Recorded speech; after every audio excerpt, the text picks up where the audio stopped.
I'm Dee. And this is Chattin Chattin with CHAP, our special edition. It is a special edition, and I am so excited to be here. Thank you.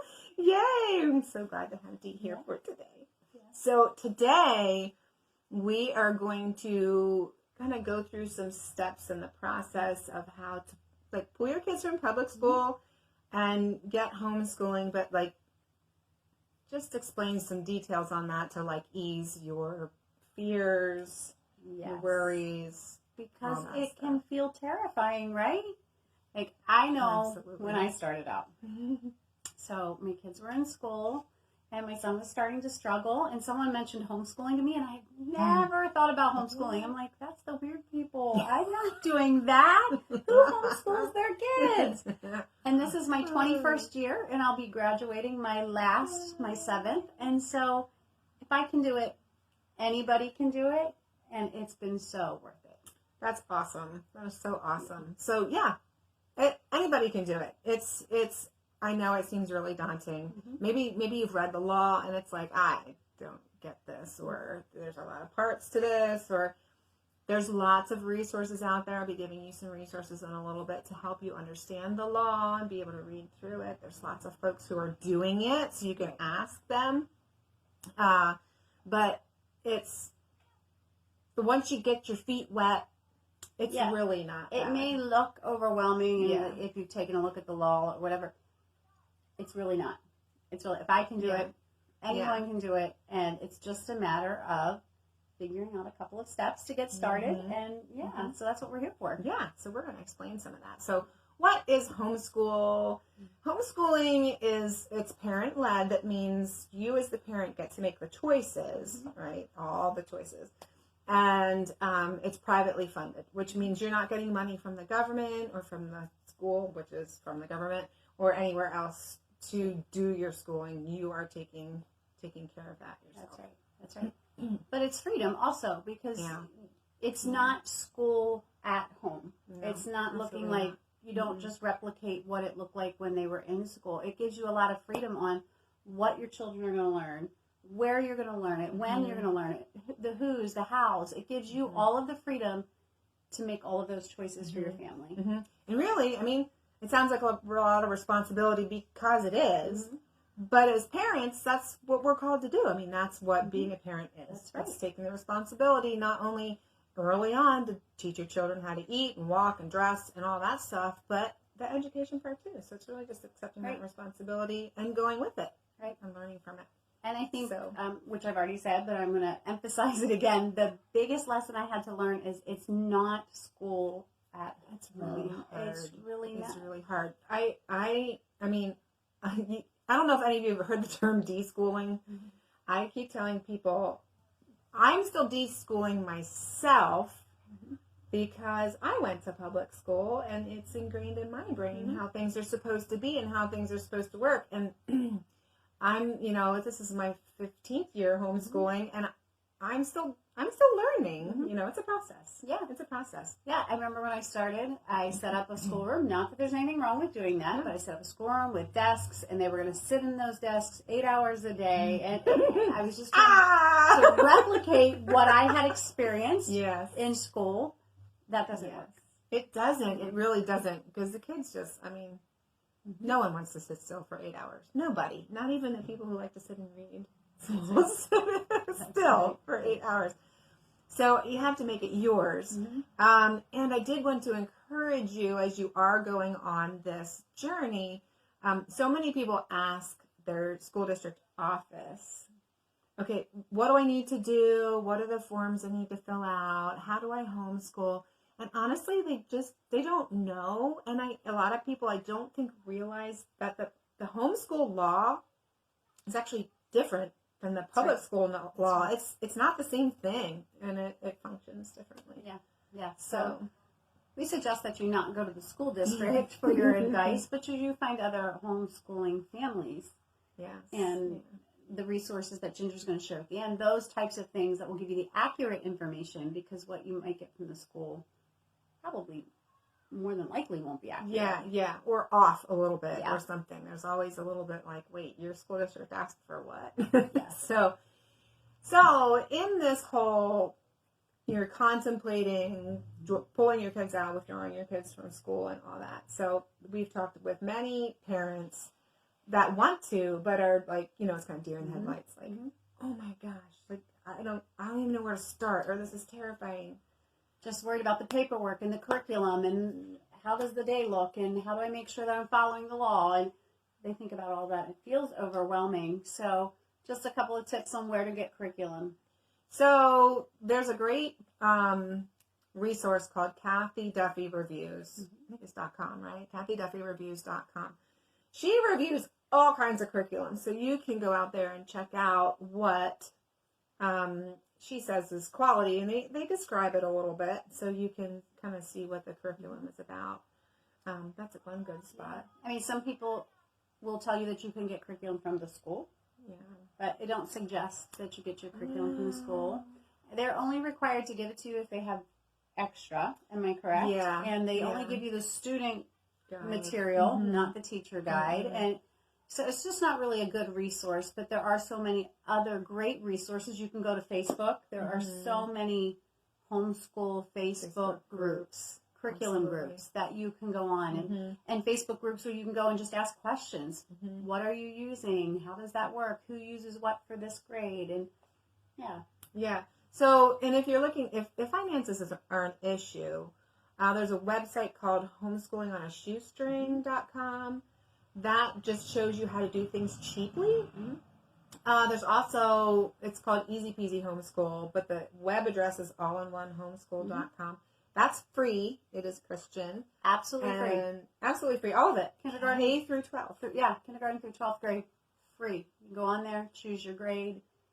It's all there. It's all laid out for you. Day 1, day 2. It tells you what to do. So, and that one is good for if you need something just to get started, because you're like, okay, let's get our feet wet. What do we do? And you don't have time to read through all the reviews and go to conventions and see the curriculum and see the vendors and stuff. But that's a good place to just, it's there for you. It's there for you. It's laid out. It gives you the instructions. You can just go with that. That's an easy place to start. Yeah. Also, if you have a child with a learning disability, some learning issues, if you, in school, if they had a IEP, thank you. My mind is just going blank. I know where I'm going with this thought. There's resources for that also. Yeah, so if your child does have an IEP and you choose to keep the IEP at home, the part of the law, the objectives part, you have to have that signed by a special education teacher. Now, you don't need to keep it. You can revoke it. But SPED Homeschool is a great place to go for information to help you with your child. Sarah Collins is an OT, and she's been at a number of CHAP conferences speaking. She's really good, and she told me she's the only OT in the nation, not the state, in the nation, that's working for homeschool students, and she lives in Phoenixville. I mean, she's like right here. Oh, so that's awesome. And she knows all kinds of stuff about how to help your kids with their OT issues and work through that stuff. She's really great. Yeah. So lots of resources for curriculum. So much curriculum available to us. So many options out there. Whether it needs to be free, if you're working within a budget, whatever it is, ask people, and you will have plenty of resources. You won't be lacking resources. Absolutely. Yeah, so I would say the biggest piece of advice I think we would give is just don't go it alone. This is a change. Absolutely. This is a change for you and for your family, and don't do it alone. Yeah, and it's a lifestyle. So it's not that you're just changing the way your kids are doing school or you're doing something a little differently. I mean, it really makes lifestyle choices. You need to make lifestyle choices in order to make it work sometimes. Yeah. But it is a way of life. And learning that, you just learn it as you go. There's not just, okay, plug me in and I've got it, I'm going. It's just you learn as you go along. So plugging in those Facebook groups out there that we talked about, so many groups out there. Oh my goodness. Just general homeschooling, special needs homeschooling, Pennsylvania homeschooling groups. There's a CHAP page, Christian Homeschool PA is what our call name is on Facebook. Yeah. But lots of stuff online. There is just so much out there, but also there's so many homeschoolers in our area. Homeschoolers love to share. They they love to help each other, support each other. So find yourself other homeschoolers, and there's a couple of ways to do that. So there's support groups, and then there's co-ops, and they're different. A support group is something where you get just that. You get support. They might have mom's nights or monthly meeting or things like that. A co-op is a little different than that. Yeah, co-ops generally lean towards academics. Now, I was in one that was enrichment with a little bit of academics thrown in.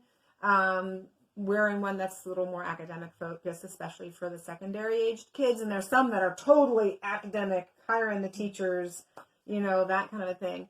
So, and those are set up, it's almost like a little bit of a mini school day where you have like 3 periods, or I know one that has 6 periods and a lunch in between. So, and there's moms that can be teaching or that might be hiring, like if you're doing something upper level like bio or upper level math, they could be hiring a teacher and then you're paying a teacher to teach your children. That's right. Yeah. One of the biggest concerns I think that people have, and I don't know where it comes from, if it's society, whatever, is socialization. Like, my children aren't going to be socialized, and then they won't be well-rounded. There are so many opportunities. That's just funny. It is funny. So many opportunities. I mean, think about it. There are co-ops. There are support groups. There are opportunities to do sports with homeschool groups. Yeah. There's opportunities to do sports within your school district. Yeah. Absolutely. Your church groups, your Awana, your youth group. I promise you, that will be the least of your work. Yeah, music. There's groups that meet to sing. And I know those of you who are thinking out there, well, my kid won't be able to do sports anymore or band or whatever. They absolutely can. It's absolutely in the law. Now, some school districts will say that it's tied to their academics, so you can't, but I don't know. Or they will require you, I think at some point for some of it, I had to give a report card for them when it was time for that. But no, your children can do all of those things, whether it's music or sports or whatever that extra activity is. Absolutely. Yeah. Absolutely. And volunteer opportunities. Oh my goodness. That's one of the awesome things about homeschooling. You have endless opportunities to volunteer and teach your children about serving others outside of the home or inside the home, however that works. But now you have the time. That's right. Now you have the time to go out and meet different new people, serve those less fortunate or whatever it looks like. Someone who's sick and needs landscape work done, you go help them. So there's great opportunities there to go mix with other people too. Yeah. And then just think about, your play dates. Find another homeschool family. Go on field trips together. Yeah, absolutely. Have play dates. Go to the park together. Things like that. Bible studies. And there's the opportunities for that is endless. That truly endless. As much as it feels like a big part of the equation, you worry about it, is really the least of socialization. Your worries. Absolutely. There's so many opportunities. And you learn to interact with different people. Yes. Of different ages. Which is really good, and it's really useful, because let's think about our workspaces. What do our workspaces look like? Are we with people all our own age? Right. No, not really. So it's really good learning to be out with a mix of people. So it's really good. Yeah. So, if you have a desire to do this, you need to do this. And I promise you, the support is there, the curriculum's there, the socialization is there. The information, there's so much information that's available to you on just even how to get started. Yeah, so what I've been hearing too is that maybe the jump from public school to homeschool seems enormous and impossible and terrifying even. And we think that we need to be prepared immediately to jump into doing schoolwork the moment we withdraw our children from school. So say it's Monday and that's it, I'm doing it, I'm filing my papers. And so many parents think that Tuesday morning they have to be ready in their house with a full days of schoolwork on all of the subjects ready to go. And that's just not the case. No. In fact, probably when you come home, you're going to need some time to adjust to this new lifestyle. Absolutely. You need to take some time to adjust, to figure out what your schedule is going to be, to figure out what works for your family, just to spend that time sort of deschooling. If you look up deschooling, deschooling, you'll find a lot of information on deschooling, and really it's just letting you and your kids kind of get that whole, like I said, I'm still deschooling. I've been homeschooling my kids don't have it because they were never in school, but from the way we think it's supposed to be. And I encourage moms a lot to take the time and actually just build relationship with their kids, because you've been apart so much for so long, and you kind of have to get to know each other in this closer space because you are together. That's right. How's your house going to function with everybody together, and just take the time to get to know each other and like each other. Right? And I mean, you can still do schooly things without having paperwork. Like, what could you do that would... you pull your kids out on a Monday, and then Tuesday you just spend some time taking a nature walk together, going on a field trip, reading a book together. There's so many things that you can do without saying, okay, pull my kids out on Monday, Tuesday morning, I have to have all the curriculum there, and we have to do all the subjects. That is terrifying. That is terrifying. So even, weeks, a month, as long as it takes, there's a lot of emotion with making this choice. So give yourself the time and grace, and your children, because it's a big change for them too, to deal with the emotions, to feel safe at home and comfortable at home, and then have the discussions. What would you like to learn? Because that's where the freedom comes in. Yes. That's where we get to choose what we learn, And how would you like to do it? Do you like podcasts? Do you like video? Do you want to read books? There's so many different ways to learn. That's right. And once your emotions are all calmed down a little bit and you can think, then you can have these discussions and then move forward with discussions with other people, or researching curriculum, or however it is you want to choose what you want to do. Yeah. So I know CHAP has a lot of resources that if you're ready and you're ready to jump right in, you're like, okay, what do I do? How do I sign up? What's the first thing that I do? So even if you want more information too, you can go to CHAP Online, CHAPOnline.com/resource-guide. And what's on there, this is a whole bunch of resources, all kinds of web pages. We have a quick start guide that's on there. Places to get all the forms that you need to fill out. I didn't say all the forms. There's like an affidavit and generic objectives you print out, which is a piece of cake. We're not going to explain all those things in this video, because if you scroll down on that resource guide, there's 16 videos explaining the whole process. That Dee and I have made. So you can watch the videos. It'll explain all the little bits and pieces, and you'll understand how that works. And just to get your kids out of school, the affidavit, objectives. And it's good to hand in a withdrawal letter too. Just to wrap it all up in a nice little bow. And just a heads up, the affidavit will need notarized, but $5 at your local notary, and or a friend.